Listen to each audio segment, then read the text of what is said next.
again. Today I wanted to talk about soldering, and this really is followed up from what I did at the weekend. I did a presentation at the weekend for Amcor on making a brooch, and I soldered on the bezel, and I had quite a few questions about soldering. Oh, I never tried soldering, blah blah blah, and I had a few little messages and things like that all about soldering. So I thought, well, it'd be a good little opportunity to excuse me, to follow up to talk about soldering. So I think adding this is obviously a traditional metalsmithing skill, soldering and piercing. Hi Annika. Um, then I think this is a great skill to add to your techniques to work with your metal clay as well, because you can add on all these little skills and it helps you progress. So today I was going to talk about soldering. So when you start out soldering, you don't need tons of equipment, but it will really help you. Hi Francesca, hi Candy, nice of you to join me. I'm home in time to watch today. Yay! I'm listening from blistering hot Cornwall this time. Oh yeah, I'm sure it is hot. Hi Pat. Yeah, hot here too. It seems to be getting hotter and hotter as the day's going on. Anyway, so soldering. Some basic equipment is kind of essential, but you don't have to go out and spend an absolute fortune on learning to solder. Hello, Holly. Um, so let's just take a look at some of the basics you're going to need first of all. You're going to need something to solder on.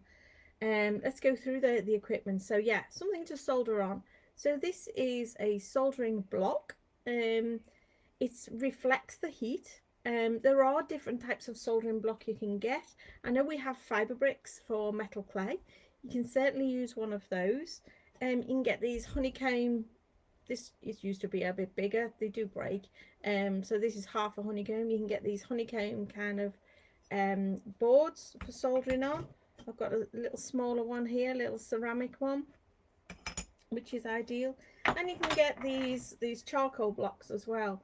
So these are ideal because they reflect the heat rather than absorbing the heat. Now somebody's asked me once before, could I not use a house brick?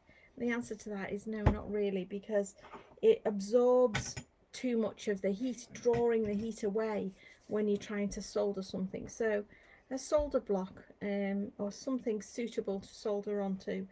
You can use your fibre shelves if that's all you've got. This is a fibre shelf that goes into my kiln.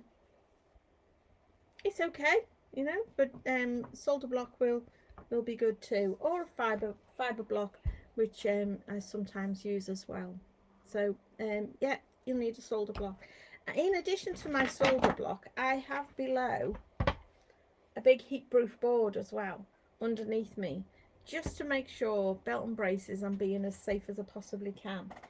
A nice big work area. When I'm working at my studios, I've got several of these big boards, and they're all next to each other, and they make a nice little safe environment to work on. If you're doing this at home on a casual basis, hello Susan, then a good place to solder is where you cook, because you're in the right mindset of hot stuff going on there. So if this is just your hobby and you're doing it at home, then maybe around where you cook, your gas hob area is a good place to do this, so that you are working in a safe environment really. So that's your solder block, something you're going to need. These are not very much, they're quite inexpensive, but really important to work on. So get yourself a solder block. Then you're going to need a torch. And you can get really small handheld cook's blow torches. Now you don't need to go out, if you're only starting out soldering, you don't need a great big torch. You don't need a great big civet torch or propane and oxygen torch. It's not necessary to learn how to solder. Little cook's blowtorch will do the job just fine for you, because it's unlikely that you're going to be doing massive things to begin with. start small. But yeah, a nice little cook's blowtorch. Now they all work differently, so it's quite important you get to grips with how yours particularly works. You know, there are generally safety features within the torch. This one has a little lock here, which is a push up and down lock, and then has this little lever here to open to increase and decrease the gas flow, and then this is the button to ignite the torch. It also has a little valve on the top here. Now this little valve has a little hole in the top, and this means if the hole is open, it will let lots of oxygen in. If I close off the valve, then it won't allow any oxygen in. Now if I open that valve up, let lots of oxygen in, when I light this torch, I've got a nice pointy blue flame, which is exactly the sort of flame I'm looking for to work with while I'm soldering. So you will need a torch. Of course, most of these little torches come with a little foot, and it's a good idea to put the foot on, because it means you can stand it up and stand it up safely, so that it doesn't fall over. But you will need to fill these with gas, and you can get your gas from most newsagents, and it's usually lighter gas stuff you can buy in the newsagents. I also get it from the likes of B&M stores or Pound Stretcher, you know, the cheap stores. You can get the gas there, so you just push the gas in here, and you can usually hear it filling up, and as you're holding onto the handle, you can probably feel the handle getting cold, and that's an indication that the gas is going into the chamber in there. So always do that in a nice safe environment again. Try and do it outdoors possibly. It's a good idea to do it outdoors at arm's length to fill it up. And always make sure when you are filling it that your torch is switched off, and you know, none of the valves or switches or safety mechanisms are engaged and meaning that your torch might be on. It's important that you stay safe there. So that's your torch. You will also need some tweezers. These are cross-lock tweezers. These have got little wooden handles which are quite handy. These are for picking up your pieces after they've been soldered, so that you're not going to burn your hands. Obviously plastic tweezers are not going to be any good to you whatsoever, because you're going to melt. It's going to be hot. So you'll need some metal tweezers. Cross-lock tweezers are ideal, or if you haven't got any cross-locks, you can use just regular tweezers as well, if you want to. Tweezers. Then we need a solder pick. Now a solder pick can be just something as simple as a sewing pin or sewing needle. You can get fancy sewing solder picks if you want one. It's not absolutely necessary. Improvise. You know, it's not that essential. You will need a quench bowl, so usually a little bowl, either glass, metal or ceramic. There's just got a bit of water in it. It could be something as simple as a small ramekin or a dog bowl or something like that, and that's just to put the pieces in once you've soldered them, just to rapidly cool them down really. So that a little quench bowl there. Then, because when you're soldering, you will find, especially if you're soldering sterling silver, say a sterling silver finding, a jump ring or earring back or something like that onto your metal plate, then you will get this oxidation happening. Now oxidation is a reaction that happens that as you heat the metal up, it reacts with the copper in there and oxidizes the surface. In other words, it gives this sort of darkish, greyish, blackish coating onto the silver. And that's an oxidation layer, so that needs to be stripped off. And in order to strip that off after we've soldered, you need to use a very mild kind of acid. Hi Joan, hi, nice for you to join me. You need to use a sort of a mild acid to strip that oxidation off. Now there is a jeweler's pickle that you can buy. You can get that from Cooks and Gold. and it's just, you need to dissolve a little bit of that into some water. You can use citric acid, which is, you can get from cook shops. In actual fact, I generally use a jeweler's pickle that you can get from Cooksun's, but this is what I have for my pickle pot. So this is a baby bottle warmer, and inside my baby bottle warmer, you can just about see in here, I don't want to tip it up too much, there's a ramekin sitting inside of here, there's water underneath that, and then in the ramekin is the jeweler's pickle. And then I've just randomly found the lid of something which just so happens to fit on top perfectly. It's the lid of I don't know, I didn't even know why it's off. Anyway, it's a lid of something that just fits on there perfectly. So that is my pickle pot. Now back at the studio, where I might be doing lots more pieces, bigger pieces, you are limited by size in the little Tommy Tippy baby bottle warmer. You can just about get a bangle in there, but you can also use slow cookers. Slow cooker is ideal to use as well. You can use one of those. The same kind of thing, just use your slow cooker with the water inside the slow cooker. You just put a spoonful of the jeweler's pickle in there, get it dissolved down, and that will be your pickle pot. And the warm solution helps speed up that stripping off the oxidation. Okay, so we've dealt with our solder block, we've got a torch, we've got something. It doesn't have to be a Tony Tippy thing or a hot pot. You could use an old pan if you wanted to. My pickle is a glass jar which I put on a mug warmer. Yeah, exactly.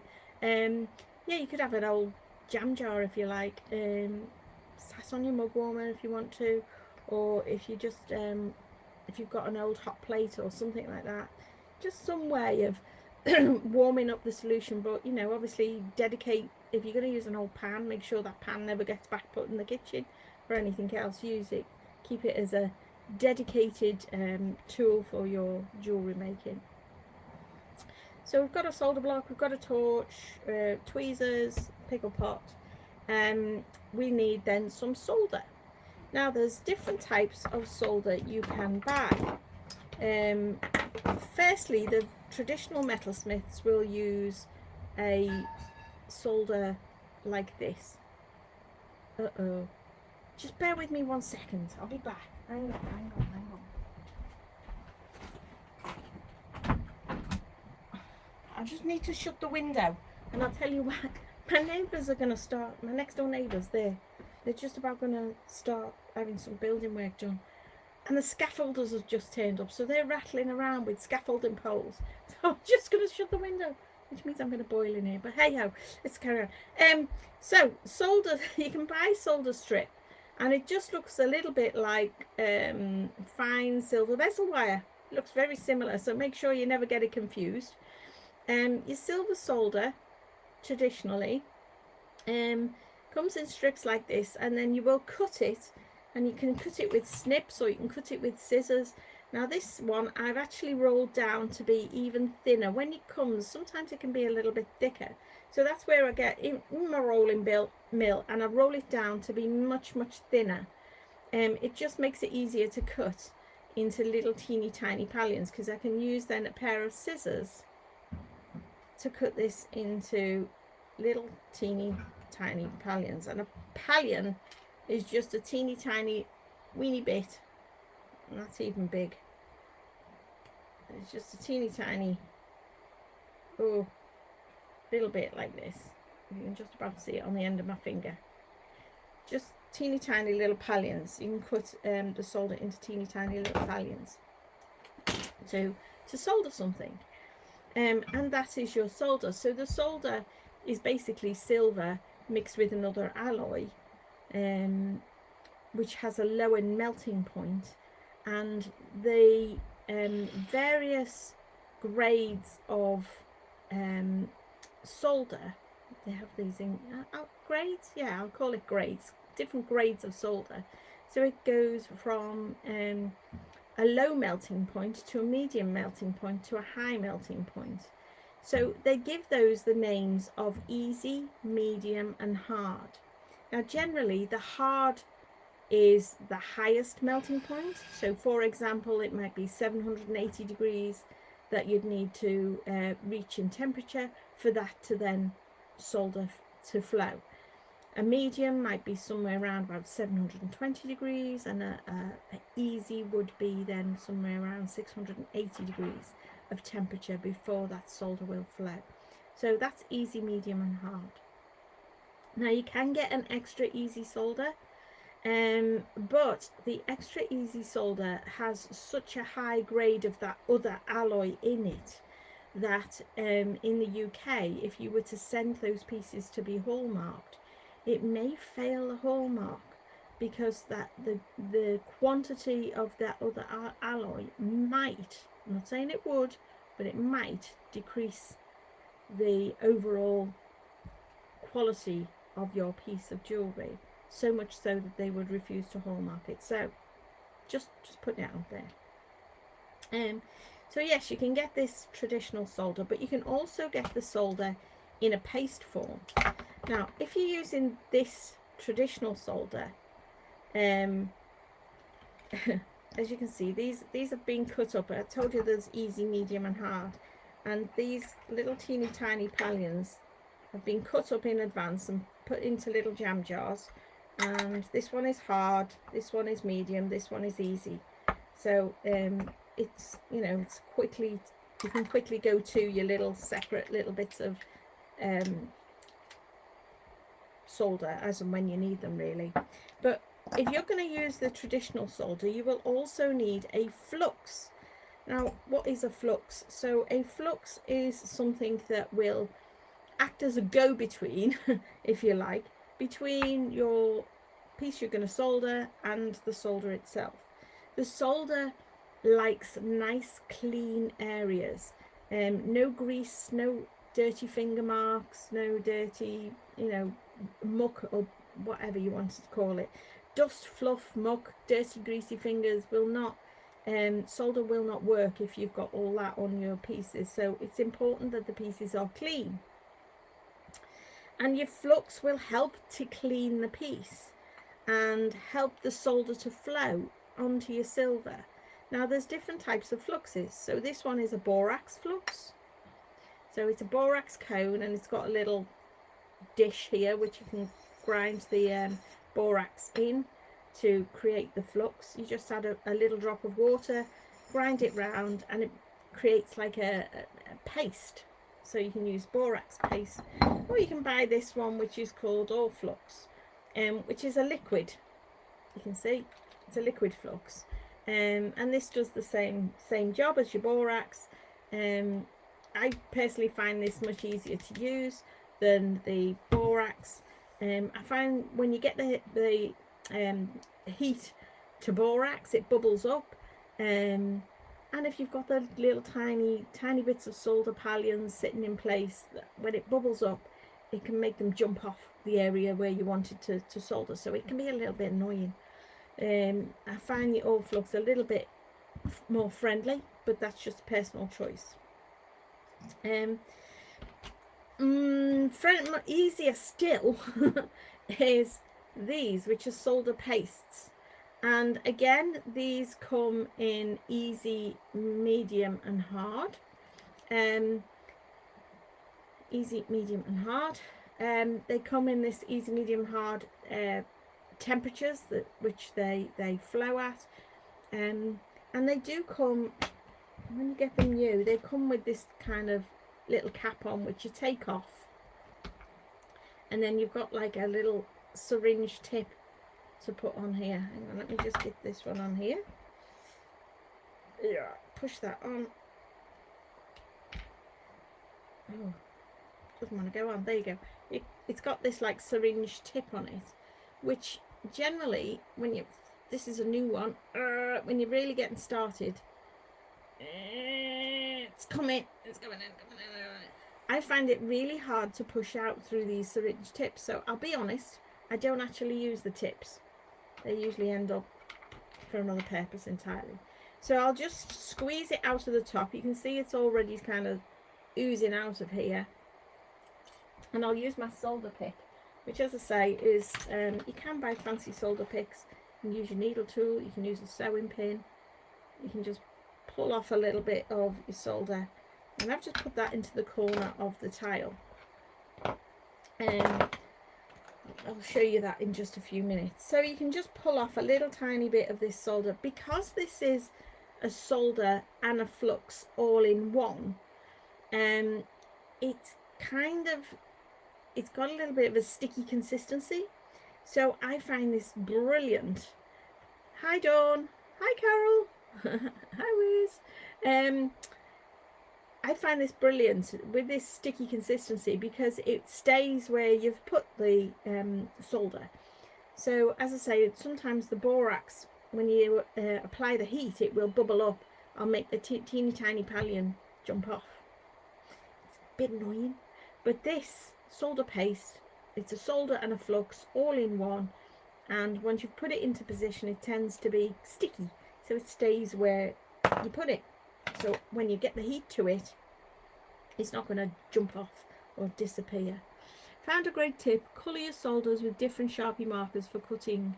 Red for hard, orange for medium, green for easy, saves confusion. That's a great idea, Carol. Mine's actually already got the temperatures on them. So if I show you this one, you can see actually the temperatures there, so I can't get confused. However, your trick is a great idea, because what did you do with those other ones? I bought some solder one time. Where's the little ones I bought? Oh, here we go, here we go, here we go, here we go.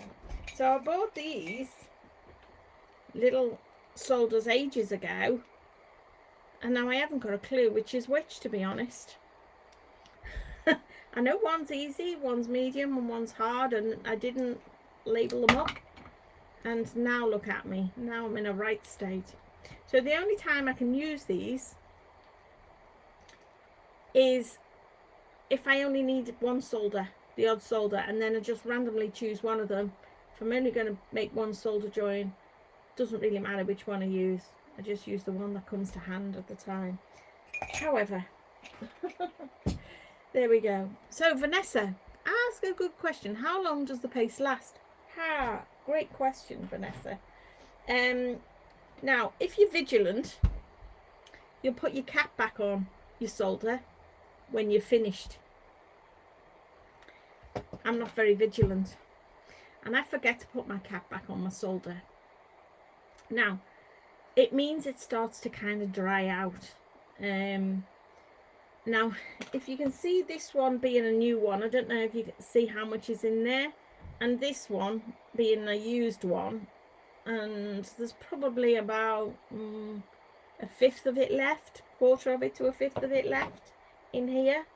Now I do have to squeeze and poke things in there to get the solder out. But yeah, they've been like that for a year, 2 years. That's still good. I'm still using them. It just makes it harder to get them out. But if you're really efficient and vigilant, then you'll put your cap back on, and it'll be so much easier to get out. But being the lazy slow I am, it doesn't come out so easy. So there you go. It's getting warm, isn't it? Let me have a sloop. I've had to close the windows because the scaffolders are scaffolding. Ugh. Anyway, so let's have a look at what we need to do next. So we've got our different solders. Now, why do we need these different solders? The hard, the medium, the easy. It's because if we're making a piece that has multiple solder joins, then the first solder join you will make with the hard solder. So that has the highest melting point. So for example, the highest melting point of the solder I have here is 780 degrees. Okay. Then if you want to link something on, say if it's jump ring, we'll make a jump ring, and we want to link this jump ring on, and we want to link this on, but we don't want this join to pop open. If we use the same solder to join this jump ring, then this little jump ring could jump open. So if we use a medium solder now, which is say 720 degrees, if this was 780, this one is 720, if you get my drift. So on the second solder join, we're going to use 720. So we're not getting quite as hot as that first one. So the solder will flow on the second one and close your join. Okay, and then if you're going on to do a third one, then you'll use, say, a 680 solder, if you catch my drift. So there we go. And I'm actually going to practically demonstrate this. So I have a couple of jump rings in front of me, and I'm going to solder a few with the solder paste and a few with the traditional solder. Yeah. Now let me just get some pliers. Pliers. Okay, now then, solder really doesn't like mucky things. So if you've got dirty hands or dirty fingers and you've been handling these, we need to clean those little jump rings up. So if I take my little jump ring, I'm just going to open it a little bit. Okay, just open that little jump ring a little bit, and I've got a little bit of 800 sanding grit here. Now I'm just going to sand those two little surfaces, making sure that there's no grease or dirt or muck on the surface of them. It's sticking to my arms. Right, okay. And then using my pliers, I'm going to close this jump ring up. Close it up. And I need to close it to make sure that there is no gap in there whatsoever. Solder will not fill a gap. So it's really important that there are no gaps in your pieces. It needs to be touching. And I wish I brought my glasses on. Anyway, so solder will not fill that gap. So hang on, let me just make sure I've got that closed. Yeah, that'll do. It's closed. All right. So my second jump ring. There's my second jump ring. I've got another one here. And I'm just going to give that a little sand as well on both faces and around the edge. Just make sure it's nice and clean. Close this one up. There we go. So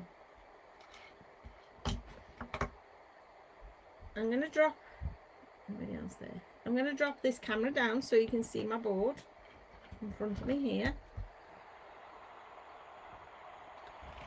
There we go. So here's the two little jump rings. So this one and this one. So I'm going to use some solder paste. This is the solder paste here. I'm going to use the solder paste to solder this one, and I will use a flux and traditional solder for this one. So let's get some solder out of my little pot. So these have been cut into teeny tiny pallions. Let's just get some out. Now it is a teeny tiny bit of solder, teeny tiny, you can probably barely see it, but trust me, it's there. Okay, and I'm going to use the all flux. So if I take a clean brush, I'm just going to put a little bit of the flux. Now the flux will just flow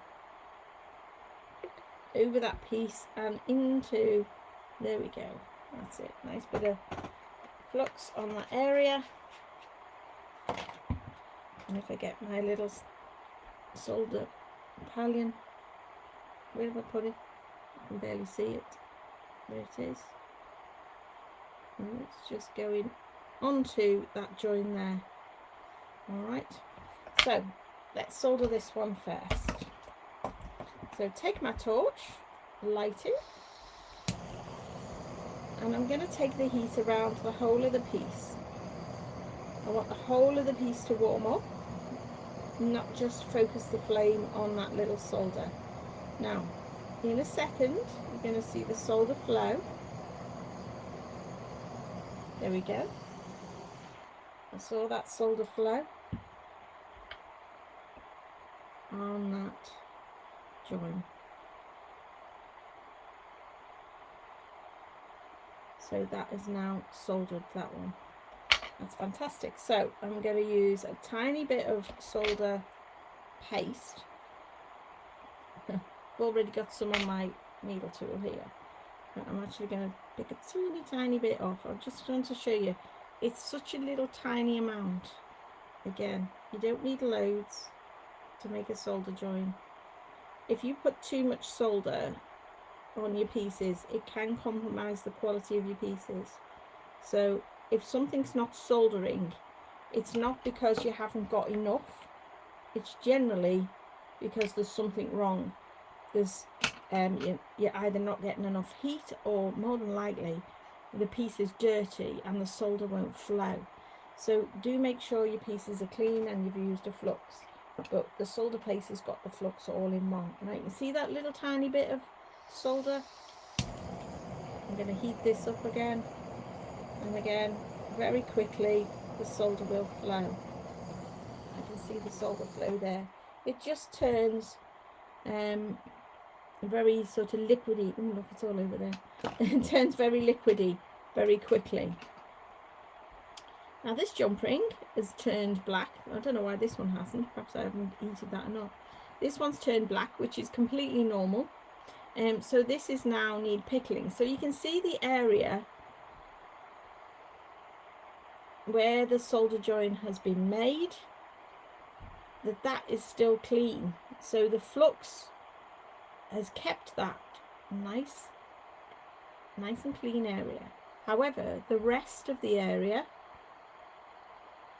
has oxidized. Now I need to strip off that oxidation. So this is where it goes into the pickle. Now, if we hadn't have used a flux, then, and we'd just used the solder, then the whole oxidation thing would have happened, and that area would have oxidized. The area where you wanted to solder would have oxidized, and that oxidation reacts like dirt, like muck, so it wouldn't actually make the solder flow. So there you go. So it does take a little bit of practice. So if you've never tried soldering before, start with something simple like doing a little chain bracelet. So where I've soldered this one link, I'll be ready to maybe attach a second link. So with a pair of pliers, open it up, link on a second jump ring, close this down, okay, and you'd have to make sure that this area was nice and clean as well. And then you can solder this. So if you soldered this with a hard, you can solder this one with a medium. Now because it's a chain, starting to become a chain anyway, you perhaps need a pair of cross-lock tweezers to hold this steady. If you can see that, to hold it steady, that join out where I will be soldering will be up here. So I can put my little bit of flux or my solder paste on the top here, take the flame, keep the flame moving around the whole thing, and then it will flow, and then we're at the start of making a chain. So if you've never tried soldering before, give it a go I think it's a cracking skill to learn and to use in addition to your metal clay skills. You will use it so much, maybe to just even close a jump ring on a pendant piece, or you know, as you move on and you're wanting to do stone set pieces, then soldering your bezel onto your silver clay pieces will be a great addition to your skills. So give it a try, and I hope you have fun with it. So if you've got any more questions, let me know. Otherwise, I'm about to melt. So enjoy the rest of your afternoon, and give soldering a try. Okay, take care folks, I'll see you next